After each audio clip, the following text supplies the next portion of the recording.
Folks, I'm going to talk about when power of sale is really your only option, and then get into the latest home prices and insights for the Peel and Durham region for week ending February 14th, 2024. Thank you to the many of you that have subscribed to this channel. Those of you that enjoy the content, you're back every week, and you've not yet subscribed, consider subscribing.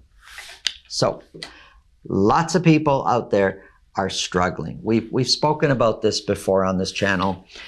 Look, there's on the surface, when you look at the group of homeowners that is struggling to make their payments, and they're thinking, man, we just can't keep doing this for whatever reason. It could be because of the ballooned interest payments. It could be somebody got laid off that was part of the payments to the home, that earner was helping with the payments, and you lose that income in that household. You can't afford to keep the home. Or even worse, a combination of those two will surely wipe out a lot of the families that just can't handle the mortgage payments these days. Specifically, those homes that were purchased 1, 2, 3 years ago, well, the equity just isn't there. But there's one group of people that have paid, when they bought, minimum 20% down payment. Could be 200, 300, 400,000, let's say. This is money that they spent years saving, and they use that as a down payment to buy, and they're just stretched. They just can't do it anymore. So they have an option. If they just don't make their payments, their home's going to go into power of sale and they're going to lose out. Or they could on their own proactively sell their home. And with the way home values have changed, a lot of them will lose all the equity. The best they could hope for, some of them, is to break even.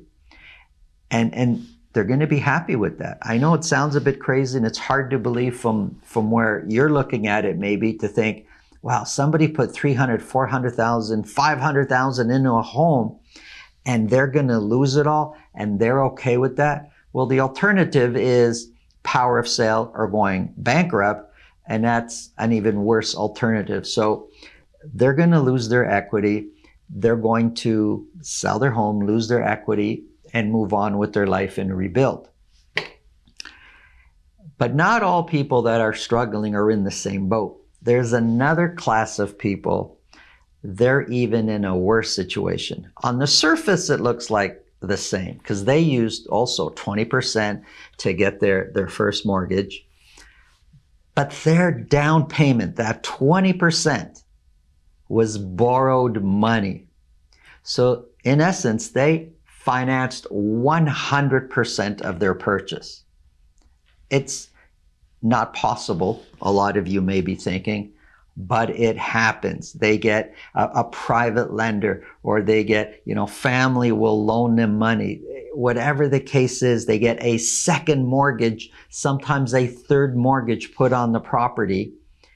So it's 100% finance. None of their own money is in there, because they didn't have any of their own money to begin with. They found a shortcut, the path of least resistance. It's one thing to spend years and years saving up for a down payment, or, struggling, not doing things so you could save up for a down payment.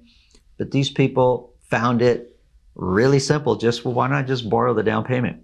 And there's all sorts of checks and balances from the banks when they lend you money, when they give you a mortgage. They do have checks and balances that want to see where your deposit money is coming from and things like that.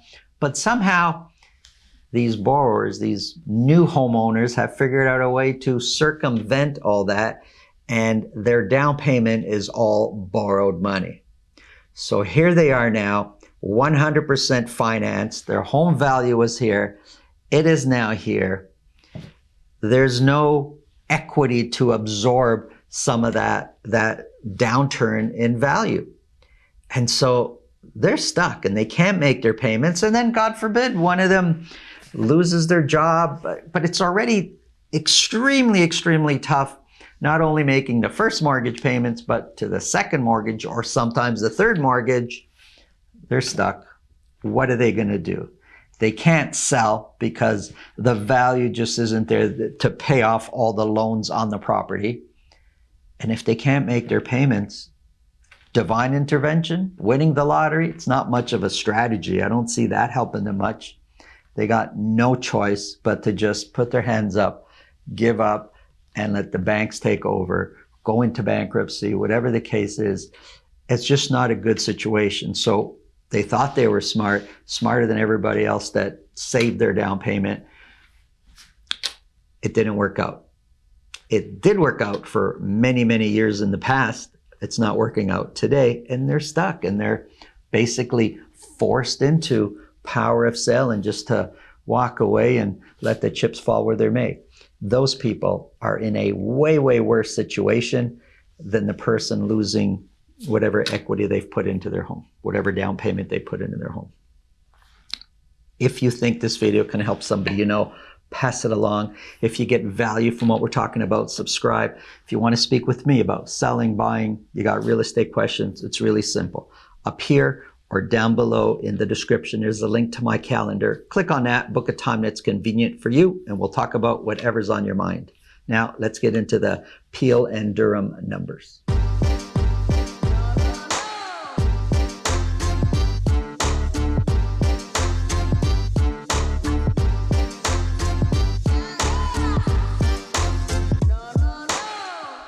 Let's get right into it, folks. This show, we're talking about Mississauga, Brampton, and Durham region. Now for Durham, we're using Pickering, Ajax, and Whitby as our Durham sample. These numbers here and everything on this show is actually going to be only for detached properties. And here we have average sold prices, Durham, Brampton, Mississauga. Now I just made a quick note here. There's a big difference between average sold prices of detached properties between Brampton and Durham versus Mississauga. Brampton and Durham, they're usually pretty close together. Durham is normally a bit less than Brampton, but usually pretty close together. But there's a huge gap between Brampton average prices and Mississauga average sold prices. And right now, for this week, week ending February 14th, the difference is $284,000. It's not a subtle or small difference. It's a huge difference. 284, the week before 220, 294, almost 300,000 for week ending January 24th.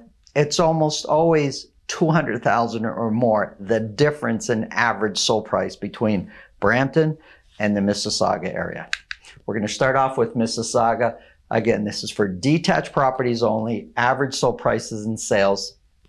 33 detached properties were sold in Mississauga for week ending February 14th. 4 of those were at $2 million or more. Average sold price jumped up this week versus the previous week to $1,452,000. The fact that 4 properties were sold at $2 million or more versus 1 the previous week for sure helped out in the overall average sold price increasing. But look at sales. We would expect, as we see in some other areas in the GTA, sales increasing almost on a weekly basis as we head into the spring season, or we are in the spring season already. I'm not talking about calendar spring season. I'm speaking about real estate spring season. But sales went up, down, now up again. They're not consistently growing.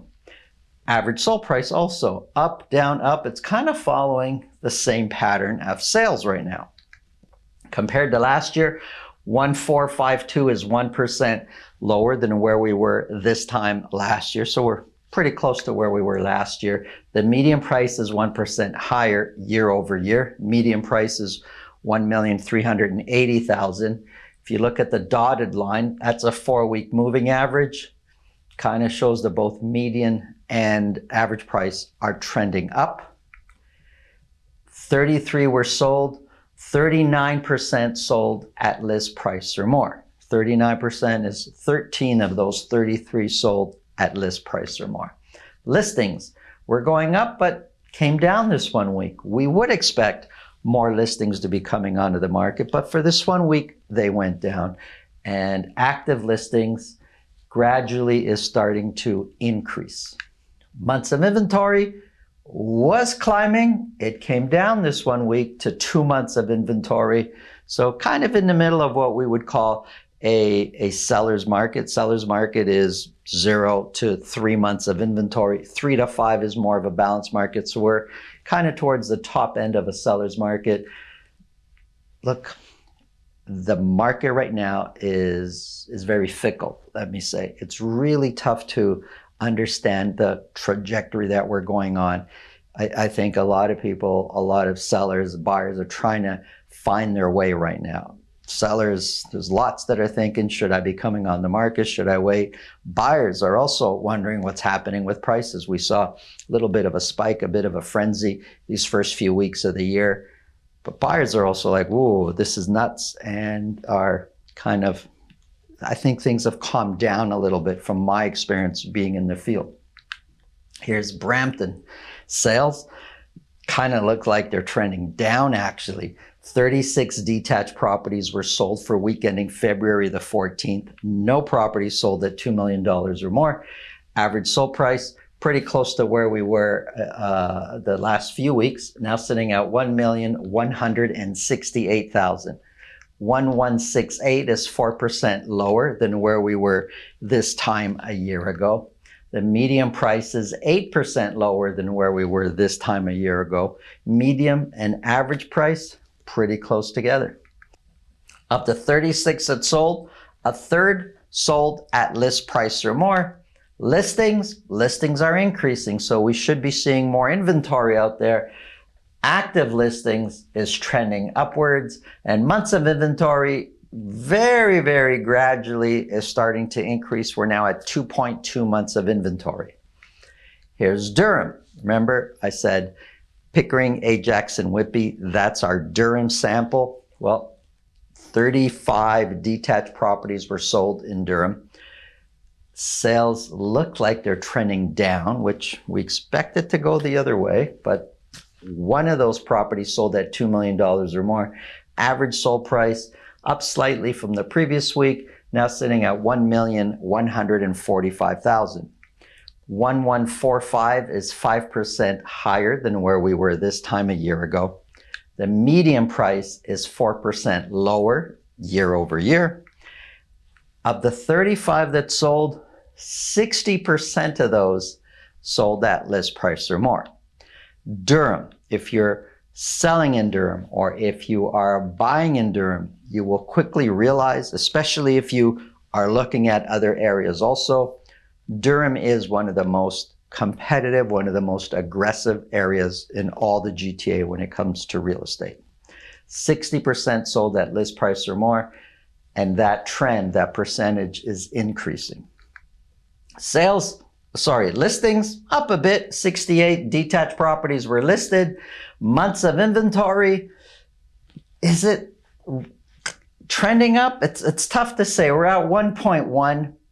We were at 0.9. There's not a big difference between 0.91 and then 1.1, but we were at 1, I don't know, kind of flat, maybe just very slightly trending up. I don't think it really matters when you're this low months of inventory, and this is what's causing it to be very competitive. There's just not enough inventory for the amount of people that want to buy in one of the most affordable areas in the GTA. Here's a quick summary. You're going to find we're at, for a lot of areas, except for the Durham region, we're at the kind of the top end of a seller's market. Many neighborhoods will be, because of that, in a balanced market type of situation. And the reason I say that is that these are averages for the whole area. So different neighborhoods are going to have slightly different markets outside of the whole average. Thanks for watching. Have an awesome day.